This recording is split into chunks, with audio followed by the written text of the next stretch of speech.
गर्मी की party water park में हिंदी कहानी। रमाकांत जी घर की पार्किंग से कार निकाल रहे थे, तभी केशव की मम्मी श्वेता ने जल्दी से कहा, श्वेता, केशव चलो जल्दी से कार में बैठो, बेटा धूप बहुत तेज है। केशव, ठीक है मम्मी, मुझे तो आपसे भी ज्यादा जल्दी है। पापा को कभी कभी तो टाइम मिलता है कहीं घुमाने का। तीनों कार में बैठकर घूमने के लिए चल देते हैं। कार्यक्रम पहले से तय था।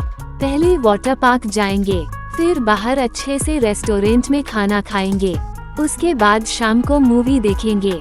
तीनों वाटर पार्क पहुंच जाते हैं। टिकट ऑनलाइन बुक थे, इसलिए ज्यादा परेशानी नहीं हुई। उसके बाद कपड़े चेंज करके पानी में उतर गए। कई तरह की राइड केशव और पापा ने की। श्वेता को डर लगता था, इसलिए वे दूर से ही आनंद ले रही थी। उसके बाद तीनों पानी के बड़े से मैदान में जा गए, जहां ऊपर से बारिश की तरह पानी गिराया जा रहा था। तेज म्यूजिक बज रहा था, सब डांस कर रहे थे। तीनों घंटों भीगते रहे। श्वेता, अब हमें चलना चाहिए, केशव बहुत देर से भीग रहा है, कहीं जुकाम न हो जाए। रमाकांत जी, हाँ बेटा, तुम्हारी मम्मी ठीक कह रही हैं, जल्दी चलो। तीनों चेंजिंग रूम से कपड़े चेंज करके बाहर आ जाते हैं। तब तक दोपहर के 3 बज चुके थे। बहुत भूख लग रही थी। वे जल्दी से कार की ओर बढ़ जाते हैं। कार में बैठकर रेस्टोरेंट की ओर चल देते हैं। रास्ते में कार एक जगह जाम में फंस जाती है। कार की विंडो से केशव बाहर की ओर देख रहा था। वहाँ उसे कुछ बच्चे सड़क के किनारे बैठे दिखाई दिए, शायद भीख मांग रहे थे। केशव ने ध्यान से देखा तो पता चला पास ही में एक बर्गर चाट बेचने वाला ठेला लगाए खड़ा था। केशव ध्यान से उन बच्चों को देख रहा था। उसने देखा एक उसकी ही उम्र का बच्चा, जिसकी गोद में एक छोटी सी बच्ची थी। वह बार बार उस बच्ची को अपने साथ बैठे बच्चे की गोद में देकर उस ठेली वाले के पास जाकर खड़ा हो जाता और चाट खा रहे लोगों से पैसे मांगने लगता, लेकिन सब उसे भगा देते थे। गर्मी में धूप में नंगे पैर वह तपती हुई जमीन पर एक पैर ऊपर करता, फिर दूसरा पैर ऊपर करता। इस तरह पैर बदल बदल कर पैरों को जलने से बचा रहा था। कुछ देर बाद वह वापस आता, उस बच्ची को वापस गोद में लेता, शायद वो उसकी बहन थी। फिर उसे बहलाता, लेकिन बच्ची रो रो कर मचल रही थी। किसी तरह उसे शांत करके वह फिर से वहीं जाकर खड़ा हो जाता। केशव को उस लड़के पर बहुत तरस आ रहा था। वो उसकी मदद करना चाहता था, लेकिन उसकी मम्मी श्वेता गरीबों से नफरत करती थी। पापा बहुत समझदार थे, वो बहुत दयालु भी थे, लेकिन मम्मी किसी को एक भी रुपया भीख में नहीं देती थी। केशव ने गियर पर हाथ रखे पापा के हाथ पर हाथ रख उन्हें इशारा किया। रमाकांत जी भी बाहर देखने लगे। कुछ ही देर में उन्हें सब समझ आ गया। तभी उन्हें एक उपाय सूझा। रमाकांत जी, भाई श्वेता, लगता है रेस्टोरेंट तक पहुंचते पहुंचते तो खाना भी खत्म हो जाएगा और हम भूखे रह जाएंगे। ऐसा करते हैं, यहीं ठेले पर कुछ खा लेते हैं। श्वेता, आप भी कमाल करते हो, ये लोग कितने गंदे होते हैं, इनके हाथ का खाना कैसे खा सकते हैं। कुछ देर की बात है, अभी जाम खुल जाएगा। केशव, मम्मी कुछ नहीं होता, ये लोग भी अच्छे होते हैं।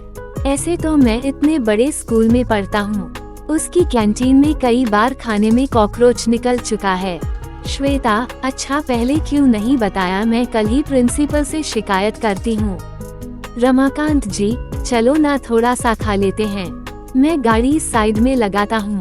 श्वेता के जवाब का इंतजार किए बगैर उन्होंने गाड़ी साइड में लगा दी और तीनों चाट खाने पहुँच गए। चाट वाले को बनाने के लिए बोल दिया। तभी वह लड़का फिर से उनके पास आ गया।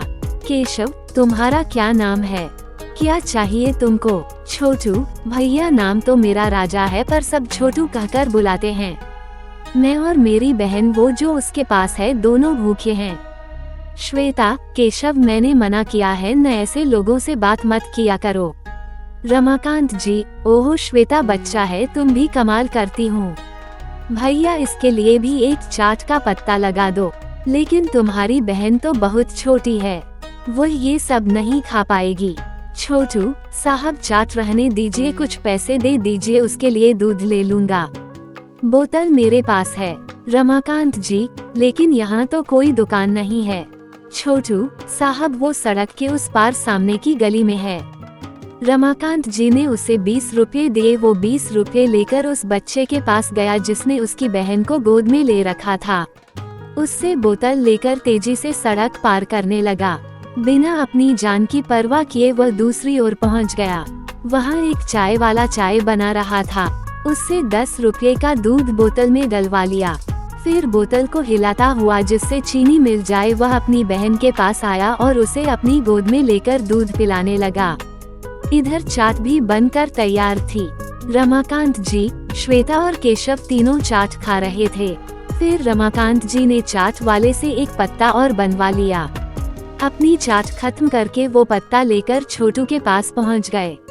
रमाकांत जी का इशारा पाकर केशव ने उस लड़के से कहा, केशव भाई अपनी बहन को इसे दे दो और तुम चाट खा लो, तुम भी तो भूखे होगे। छोटू ने अपने साथ वाले लड़के से कहा, छोटू चल आधा तू खा ले, भैया मेरी बहन को संभालने के चक्कर में ये भी भीख नहीं मांग पाया, आधा ये खा लेगा और आधा मैं। रमाकांत जी बहुत नेक विचार हैं तुम्हारे, ये पूरा इसे दे दो, मैं तुम्हारे लिए दूसरा पत्ता बनवाता हूँ। श्वेता दूर चाट वाले के पास खड़ी चाट खाते हुए दोनों को गुस्से से देख रही थी।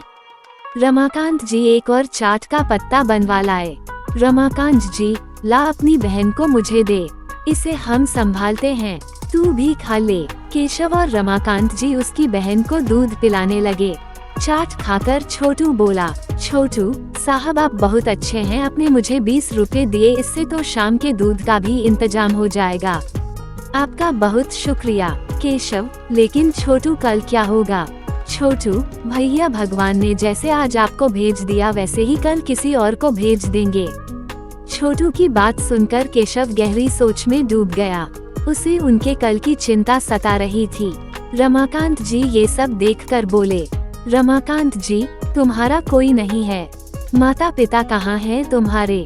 छोटू साहब अभी तो कोई नहीं है, मेरे पिता हमें छोड़कर चले गए, 1 साल पहले माँ मर गई। केशव पापा आज की पार्टी कैंसिल करके हम इनकी मदद कर सकते हैं क्या? रमाकांत जी को अपने बेटे पर बहुत गर्व महसूस हो रहा था। तभी वहाँ श्वेता आ गई। रमाकांत जी ने उसे सारी बात बताई। पहले तो वो नहीं मानी, लेकिन पति और बेटे की जिद के आगे उसे झुकना पड़ा। रमाकांत जी दोनों बच्चों और उस छोटी सी बच्ची को कार में बिठाकर मार्केट पहुंच गए। वहां उन्हें नए कपड़े दिलवाए, चप्पलें दिलवाईं। तभी उन्हें कुछ याद आया। उन्होंने अपने एक मित्र को फोन किया। उससे बात करने के बाद उन्होंने बहुत खुशी जताते हुए कहा, रमाकांत जी बेटा मैंने इनके रहने खाने का इंतजाम एक एनजीओ में कर दिया है, वो इनका बहुत ख्याल रखेंगे, इन्हें पढ़ाएंगे। केशव लेकिन वहाँ तो बहुत खर्चा लगेगा। रमाकांत जी नहीं बेटा, वे सरकार से मदद लेते हैं, फिर कुछ लोग दान भी कर जाते हैं। अभी वे लोग आ रहे हैं इन्हें लेने और कल मेरे साथ चलना, हम भी 10,000 रुपये उनके कार्यालय में जमा करा देंगे। श्वेता इसकी क्या जरूरत है, फालतू पैसा लुटा रहे हो। रमाकांत जी तुम नहीं समझोगी, अगर मेरा बेटा बस पार्टी में जाता, वहाँ की सीख अपनाता, तो बड़े होकर ये भी बस पार्टी ही करता। आज इसने पार्टी के पैसे एक नेक जगह खर्च करवाए, किसी की मदद की, इससे बड़ी खुशी नहीं हो सकती। कुछ ही देर में गाड़ी आ गई। रमाकांत जी बेटा चिंता मत करना, वहाँ तुम बहुत अच्छे से रहोगे, हम तुमसे मिलने आते रहेंगे। ये देखकर छोटू की आंखों से आंसू बह रहे थे। उसने रमाकांत जी के पैर छू लिए। छोटू साहब आप भगवान हो, मेरी बहन की जिंदगी आपने बचा ली। ये दिन पर दिन कमजोर होती जा रही थी।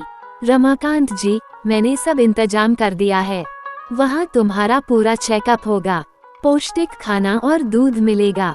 तीनों गाड़ी में बैठकर चले गए। श्वेता मुझे माफ कर दो, मैं गरीबों से नफरत करती थी, लेकिन मेरे बेटे और आपने ने मेरी आंखें खोल दी। आज से मैं भी सबकी मदद के लिए तैयार रहूंगी। रमाकांत जी ये तो बहुत खुशी की बात है, चलो अब खाना तो हो गया, क्यों ना आइसक्रीम खाई जाए। ये सुनकर तीनों हंसने लगे।